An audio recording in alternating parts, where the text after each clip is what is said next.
is the verb to crush in English. And the verb broyer falls in the first group. Falls in the first group in French. Au premier groupe. Le verbe broyer, c'est un verbe du premier groupe.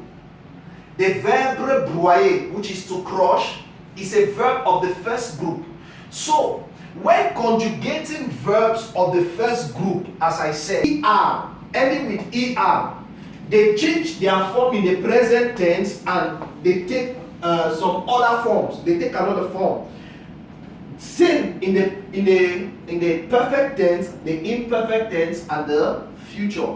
These are the most used, as I said, these are the most used verbs or terms in French.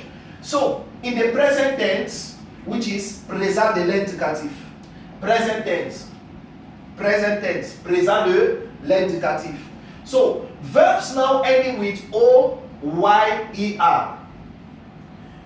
In the present tense, they will lose their ER and take E, ES, E, ONS, EZ, and ENT. This is the first person singular, second person singular, third person singular, first person plural, second person plural, and the third person plural. So J brewing is then it will be je broie. J brewing. But now I crush.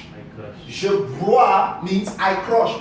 But now we said les verbes du premier groupe, which are the verbs of the O, having O-Y-E-R.